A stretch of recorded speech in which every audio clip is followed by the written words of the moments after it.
नमस्कार, स्वागत है आप सभी का ईटी नाउ स्वदेश पर। मैं हूं विश्वमोहन और आप देख रहे हैं मार्केट पर हमारी खास पेशकश कल की तैयारी। जो दर्शक हमारे साथ अभी जुड़े हैं उनकी जानकारी के लिए बता दूं कि इस शो में हम देते हैं आज के बाजार की पूरी जानकारी, साथ ही करवाते हैं कल के बाजार की तैयारी। मार्केट के दिग्गज एक्सपर्ट होते हैं हमारे साथ जुड़ते हैं दर्शक भी, जिन्हें एक्सपर्ट देते हैं भरोसेमंद सलाह। तो कोई भी दर्शक अगर हमसे अपना सवाल पूछना चाह रहे हैं तो आप अगले आधे घंटे तक अपने सवाल हमें भेज सकते हैं। आप हमें यूट्यूब के जरिए भी अपने सवाल कमेंट बॉक्स में भेज सकते हैं। हमारे दो मेहमान हैं जो आज आपकी मदद करेंगे। हमारे साथ गौरांग शाह होंगे और साथ ही हमारे साथ एक और मेहमान होंगे जो आज आपकी मदद करने वाले हैं, अजित मिश्रा होंगे। आप दोनों मेहमानों का बहुत बहुत शुक्रिया, आप लोगों ने वक्त निकाला है। आपके पास आते हैं, बाजार पर एक नज़र डाल लेते हैं कि बाजार की चाल आज किस तरह की रही है। तो बाजार आज मजबूती काफ़ी दिख रही थी। निफ्टी एक वक्त 26,000 के ऊपर भी गया, लेकिन वापस से वहां से फिसला। 26,000 एक रेजिस्टेंस के तौर पर बाजार के लिए एक साइकोलॉजिकल लेवल भी दिख रहा था, वहां टिक नहीं पाया। आखिर में दिन के ऊपरी स्तरों से करीब करीब 125 अंक गिरकर 25,880 के नीचे निफ्टी बंद हुआ। निफ्टी बैंक में हमने देखा 58,615 के करीब का नया रिकॉर्ड बना, वहां पे टिक नहीं पाया और आखिर में करीब करीब 250 अंकों से ज़्यादा की गिरावट के साथ, ऊपरी स्तरों से 250 अंकों की गिरावट के साथ निफ्टी बैंक 58,380 पे बंद हुआ है। लेकिन अब आगे किस तरह की चाल, क्या मोमेंटम ब्रेक तो नहीं होगा या तेजी ये कंटिन्यू जारी होगी? 26,000 के ऊपर निफ्टी टिक पाएगा नहीं? यही सारे सवालों के जवाब लेते हैं और आपके सवालों के जवाब भी लेंगे। अजीत जी, सबसे पहले आप बताइए, निफ्टी को लेकर और बैंक निफ्टी को लेकर कैसा दिख रहा है? क्या ये तेजी आगे जारी रह सकती है क्या? शुक्रिया विश्वमोहन। बिल्कुल, देखिए यहाँ पे जिस तरीके से आपने भी बताया कि एक अच्छी तेजी, उसके बाद एक प्रॉफिट टेकिंग का फेज, कॉज आज वीकली एक्सपायरी भी थी सेंसेक्स की, तो थोड़ा बहुत नॉर्मल होता है कि आप देखते हैं कि वोलेटिलिटी रहना एक्सपायरी, वीकली एक्सपायरी वाले दिन, तो वही चीज हमने देखने को भी मिली। और पहले ही हमने एक अच्छी रिबाउंड दिखाई थी, मीन्स 25,300 के लो से हम 26,000 तक आए हैं, तो एक अच्छी रिकवरी ऑलरेडी हो चुकी है। इन्हीं लेवल्स के पास 26,100 के पास हमने लास्ट टाइम स्विंग हाई भी बनाया था। तो मुझे कोई ऐसी प्रॉब्लम दिखती नहीं है बाजार में। मींस जिस तरीके से हमने रिकवरी दिखाई है, बैंकिंग जैसे कि आपने भी बताया कि रिकॉर्ड हाई पे है, रोटेशनल बेसिस पे बाकी सारे सेक्टर्स भी कंट्रीब्यूट कर रहे हैं। आईटी जो कि काफी टाइम से बैकफुट पे था, वहां पे ज्यादा स्ट्रेंथ दिख रही है। अभी जो केवल थोड़े बहुत जो सबड्यूड परफॉर्मेंस है वो एक दो सेक्टर को ले, चाहे वो एफएमसीजी हो और स्मॉल कैप। यहाँ के अलावा अगर आप देखेंगे तो रोटेशनल बेसिस पे अधिकतर सभी सेक्टर्स कंट्रीब्यूट कर रहे हैं मार्केट के पार्टिसिपेशन में। तो मुझे लगता है कि यहाँ पे कोई भी कंसोलिडेशन, कोई भी पॉज वो जरूर हो सकता है मार्केट में इस रिकवरी के बाद, बट पॉजिटिव बायस बना के रखिए जब तक कि आप 25,600 के ऊपर है निफ्टी में। अगला पड़ाव 26,100, 26,300 इस तरीके के लेवल्स एंटिसिपेटेड है। की उम्मीद आपको लग रही है ये तेजी अभी जारी रह सकती है? आगे भी मोमेंटम है, जो हायर हाई फॉर्मेशन बन रहा है वो आगे भी जारी रह सकता है, ये आपको लगता है? चलिए अपने दर्शकों को भी शामिल करते हैं और एक एक करके अपने दर्शकों के सवाल लेने शुरू करते हैं। हमारे साथ पहले दर्शक है जिन्होंने सवाल भेजा है, सुचिता हैं नासिक से। आईआरवी इंफ्रा के इनके पास 66 शेयर हैं 100 रुपये के भाव पर। माफ़ कीजिएगा, खरीद भाव 66 है, शेयरों की संख्या इनके पास 100 है। अजीत जी, क्या लग रहा है आईआरबी इंफ्रा को लेकर? आपकी राय क्या बन रही है? अभी तो इनको नुकसान हो रहा है, बने रहने में फायदा है क्या? देखिए, डैमेज तो ऑलरेडी हो चुका है विश्वमन, बिकॉज 75 से मैं देख पा रहा हूँ कि स्टॉक लगातार गिरावट का दौर देखते हुए करीब 40 के पास पिछले करीब 1.5-2 महीने में इन्हीं लेवल्स के पास ही कंसोलिडेट कर रहा है। तो अच्छी बात यह है कि 40 के पास मल्टीपल सपोर्ट्स हैं, उन्हीं लेवल के पास ही ट्रेड कर रहा है। तो अगर ये लेवल होल्ड हो जाते हैं तो एक रिकवरी, एक रीबाउंड का जरूर ट्रेड बनेगा, जहां पे कि 46 पहला पड़ाव होगा, उसको क्रॉस करने के बाद करीब 54-55 तक के लेवल देखने को मिल सकते हैं। तो उन लेवल्स के पास इनको रिव्यू करना चाहिए, बट साथ ही साथ ये जरूर ध्यान रखें 40 के नीचे अगर ये ब्रेक किया तो फिर नेक्स्ट लेग ऑफ डिक्लाइन शुरू हो जाएगा। तो 40 के नीचे डेफिनेटली एग्जिट कर दें और जो भी लॉस हो रहा है उसको लेके एग्जिट कर लें। आपके लिए आईआरबी इंफ्रा पे हमारे साथ गौरांग सर भी मौजूद हैं। अगले दर्शक है सुधीर शर्मा है नागपुर से। वेदांता के इनके पास 2,463 शेयर है, 180 के भाव में खरीदा है। अच्छा फायदा हो रहा है, अच्छे मुनाफे में बैठे हैं। और कल एनसीएलटी में डीमर्जर को लेकर सुनवाई भी हुई थी, लेकिन ऑर्डर को उन्होंने अभी तक पेंडिंग रखा है।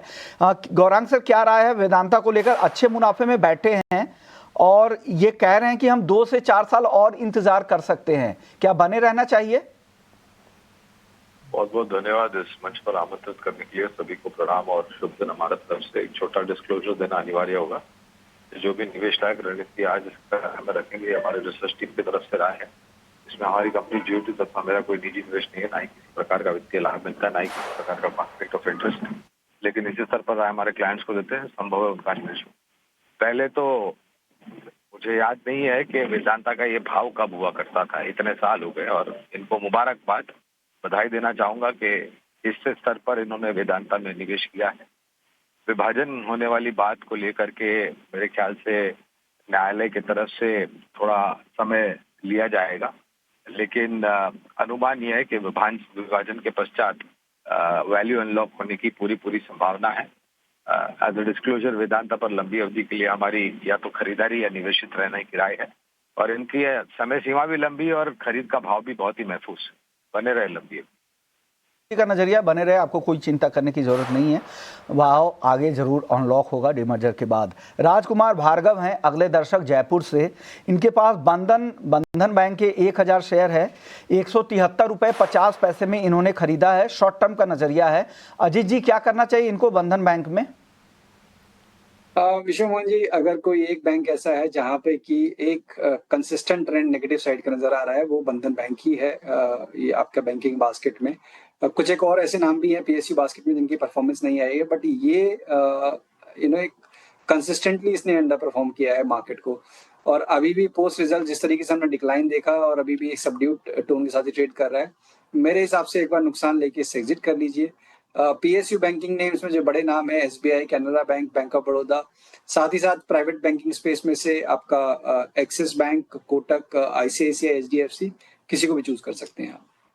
प्राइवेट बैंक में आपके लिए दिग्गज नाम सुझा दिए गए, एक्सिस, आईसीआईसी बैंक, वहाँ पर जाने की सलाह भी दी गई है। रजीन है गुजरात से, एचयूएल के 18 शेयर हैं इनके पास, खरीद का भाव है 2503 रुपए। गौरांग सर, आप बताइए एचयूएल को लेकर रजीन को क्या सलाह देंगे?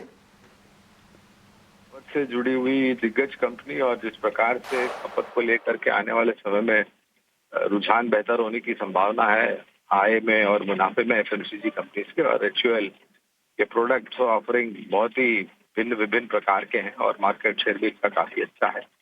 लंबी अवधि के लिए निवेशित रहने की राय है।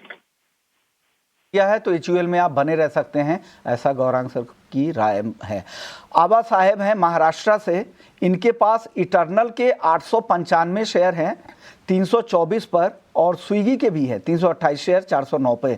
इटर्नल में आज अजीत जी काफ़ी शॉर्ट पोजीशन बिल्ड होते हुए दिखे और निफ्टी के टॉप लूजर्स में भी था। इटर्नल को लेकर और साथ ही स्विगी को लेकर, दोनों को लेकर क्या राय है सर? ये इटर्नल में विष्णु जी काफी अच्छे मूव के बाद ये करेक्शन देखने को मिल रही है। स्विगी में तो उस तरीके का पार्टिसिपेशन भी नहीं था, मींस रिकवरी यहाँ पे भी आई थी, बट अभी भी ये काफी नीचे के लेवल्स पे ट्रेड कर रहा है, अपने लोस के पास ट्रेड कर रहा है। तो अभी कोई साइन ऑफ रिकवरी और रिबाउंड एटलीस्ट स्विगी में तो नहीं दिख रहा है। इनफैक्ट यहाँ पे एक फ्रेश ब्रेकडाउन देखने को मिला है, जो कि स्टॉक को फर्दर पुश कर सकता है करीब 360-355 तक के लेवल्स के लिए। तो यहाँ तो डेफिनेटली एग्जिट करने की राय होगी। इटर्नल में एक चीज ये है कि यहाँ पे जैसा आपने बताया कि आज का सेशन इंपॉर्टेंट था, कॉज 100 ईएमए को सरेंडर कर दिया है इसने, वॉल्यूम्स काफी ज्यादा थे, प्राइस भी ऑलमोस्ट अब डे लो के पास क्लोज होते हुए देखा। तो यहाँ पे भी हो सकता है कि आपको ये डिक्लाइन, प्रॉफिट टेकिंग कंटिन्यू होते हुए नजर आए, और करीब करीब 285 से 88 का जोन जो है वहां पे आपको स्टॉक रिस्पेक्ट करता हुआ या फिर एक रिस्पाइट लेता हुआ नजर आए। तो अभी के लिए रुकने की राय होगी, 284 का एक स्टॉप लॉस मेंटेन करिए। फ्रेश बाइंग यहाँ पे अभी नहीं बनती है। रिकवरी के केस में 308 पहला हर्डल होगा, उसके बाद करीब 320 पहला हर्डल होगा, रेजिस्टेंस के तौर पे काम करेगा, फिर 320 का तो होल्ड करने की सलाह यहाँ पर आ रही है आपके लिए। अगले दर्शक हमारे साथ आशुतोष वर्मा हैं यूपी से। टाटा स्टील 250 शेयर खरीद रखा है 179 रुपए के भाव पर। टाटा स्टील नतीजे तो काफ़ी अच्छे आए थे गौरांग सर, लेकिन उस हिसाब से स्टॉक आज चला नहीं, लेकिन आप फंडामेंटल व्यू दीजिए, क्या इन्हें बने रहना चाहिए क्या? काफी बेहतरीन आए थे आंकड़े टाटा स्टील के और हर पैमाने पर बहुत ही शानदार थे। आय हो, मुनाफे के मार्जिन हो, एबिटा पर टन हो या फिर शुद्ध मुनाफा, लंबी अवधि के लिए निवेशित रहने की राय होगी। और अगर इनके पास निवेश लायक पूंजी है लंबी अवधि के लिए तो और भी जोड़ सकते नीचे की तरफ। तो आप लंबी अवधि के लिए आप यहाँ पे और भी जोड़ सकते हैं, आपके बाइंग लेवल के आसपास ही है तो आप बने भी रह सकते हैं और भी ऐड कर सकते हैं, ये सलाह है। नतीजे हर फ्रंट पे अच्छे थे, मुनाफा तो करीब 3 गुना हुआ था, मार्जिन के फ्रंट पे अच्छे थे, इंडियन ऑपरेशंस ने काफ़ी अच्छा परफॉर्म किया था।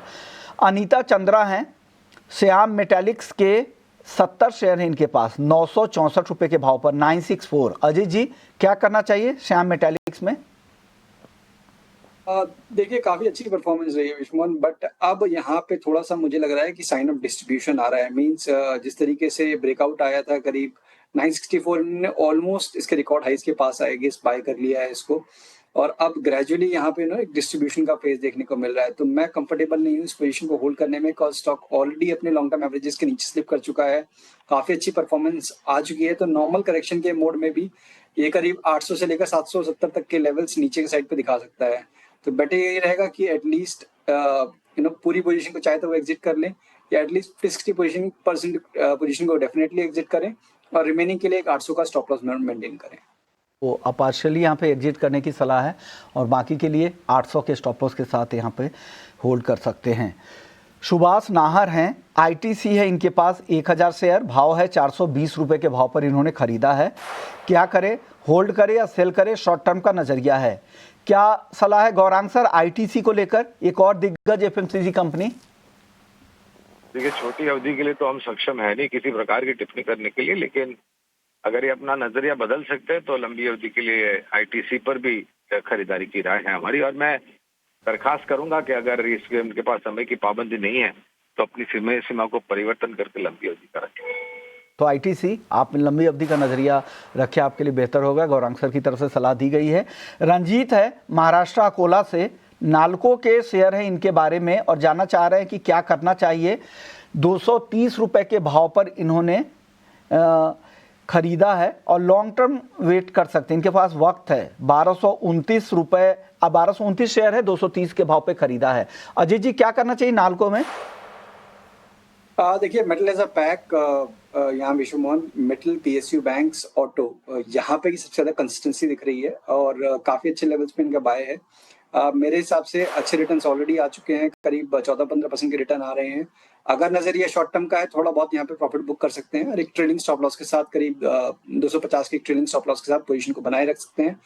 ऊपर पे क्योंकि अनचार्टेड टेरिटरी में है तो कोई ऐसा रेजिस्टेंस नहीं है, तो ट्रेल करते रहें अपने स्टॉप लॉस को राइज पे। जैसे कि अगर ये स्टॉक 300 के करीब पहुंच जाता है तो फिर हम स्टॉक को लेकर 270 पे आ जाएं और पोजीशन को होल्ड करें। को होल्ड करने की सलाह यहाँ पर है। अगले दर्शक हमारे साथ लियाकत शेख हैं, एसबीआई के स्टॉक से इनके पास 90 शेयर हैं, 958 रुपये के भाव पर खरीदा है। लियाकत शेख साहब को क्या सलाह देंगे गौरांग सर? 958 बाइंग प्राइस है, उसी के आसपास एसबीआई चल भी रहा है, बने रहें क्या? आज एक विकल्प भी हमारा एसबीआई है और अनुमानित लक्ष्यांकन 1100 के आसपास है, लंबी अवधि का निवेश है तो बने रहने की सलाह यहाँ पर है और आगे आपको बताएंगे भी वो वीआईपी स्टॉक्स के बारे में कि क्यों बने रहना है आपको। अगले दर्शक हमारे साथ हैं फूल सिंह हैं यूपी से, इनके पास श्रीराम फाइनेंस के 200 शेयर हैं 652 के स्टॉक पर, हालांकि आज ये कमजोर दिखा था। आगे को लेकर श्रीराम फाइनेंस को लेकर क्या राय है अजय जी?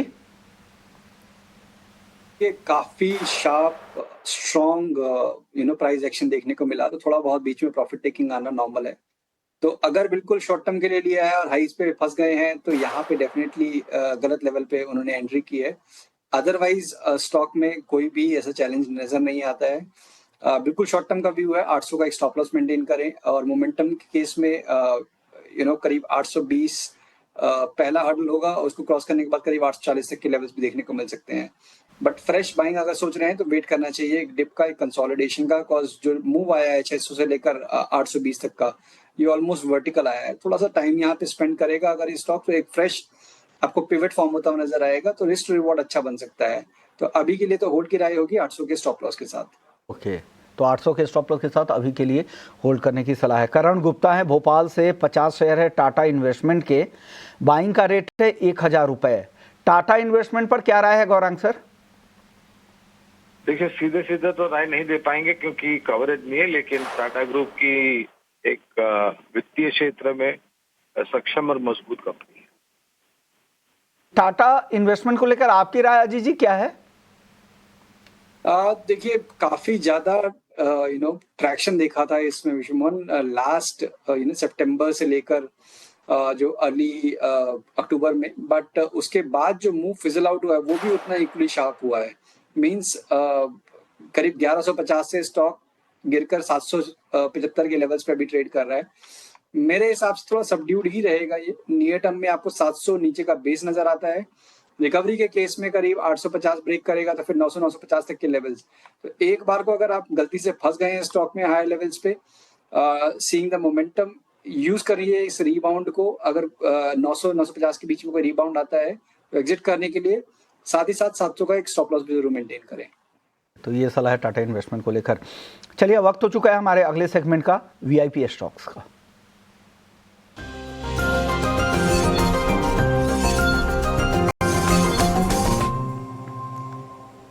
गौरांग सर बताइए, आज वीआईपी स्टॉक के तौर पे क्या सलाह दे रहे हैं आप? से एक प्रश्न भी आया था निवेशक की तरफ से स्टेट बैंक ऑफ इंडिया।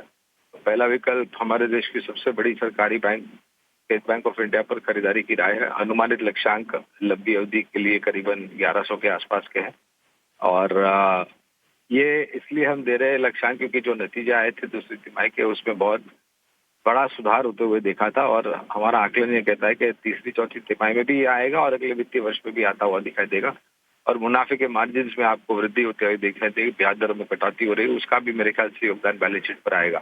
तो पहला विकल्प है अनुमानित लक्ष्यांक 1100 के लिए स्टेट बैंक ऑफ इंडिया और दूसरा विकल्प है इंडियन होटल्स, अनुमानित लक्ष्यांक 890। दूसरी तिमाही के नतीजे में थोड़ी निराशा थी, स्टॉक करेक्ट हुआ लेकिन अब थोड़ा बहुत संभल रहा है, तो एक मौका है लंबी अवधि के लिए इंडियन होटल्स में निवेश करने के लिए 890 के लक्ष्यांक अनुमानित।